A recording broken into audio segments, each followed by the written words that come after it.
Hello, and welcome to another episode of That Unnamed Movie Chat Show. I'm Crispy One. You see, don't move in the chair. Don't move in the chair. Don't move in the chair. Hello, and welcome to another episode of That Unnamed Movie Chat Show. I am Chatso. I did it again, love.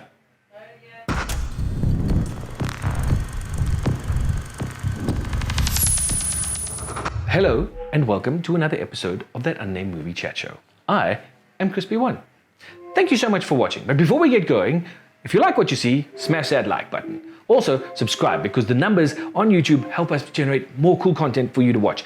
Ring that bell for notifications so you don't miss any of that cool content. And then don't forget to leave a comment below or list some movies that you'd like us to watch and review or just watch. We don't mind doing that either. On this episode, we're talking about the war film Midway. Midway tries to be an epic war flick, retelling the famous Battle of Midway that became a turning point in the Pacific theater during World War II.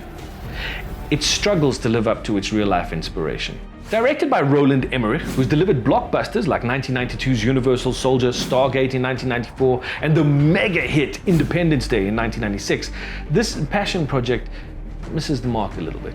Splattered with stars like Dennis Quaid, who worked with Emmerich in 2004's The Day After Tomorrow, Woody Harrelson from Zombieland and The People vs. Larry Flint, Aaron Eckhart from The Dark Knight and Any Given Sunday, Mandy Moore, The Princess Diaries, and the voice of Rapunzel in Disney's Tangled, as well as performances from The Conjuring's Patrick Wilson, Nick Jonas, yes, one of those brothers, and Luke Evans from The Desolation of Smaug and Dracula Untold, the film rests on the performance shoulders of Ed Skrein.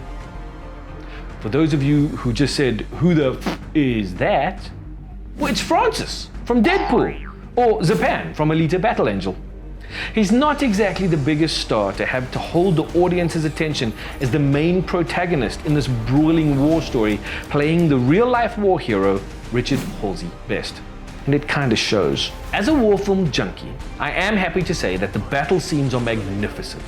Emmerich, as always, manages to capture the chaos and energy of the conflict. From air battles to the cacophony of sound and action that was the deck of the USS Enterprise aircraft carrier to the frenzied attacks of the Japanese Air Force. Some of the cinematography and aerial setups are breathtaking. It's in the character performances and storyline that things seem to fall apart a bit. Neither of these elements seem quite as strong as the action, and as such, the film feels unbalanced. While trying to tell the personal story of Dick Best and his heroics that fateful day against the backdrop of the battle itself, the personality of the characters gets lost. Overall, I'd have to say the film scores a solid 5 out of 10 for me. And that's because of the action sequences. It's what saved it, really.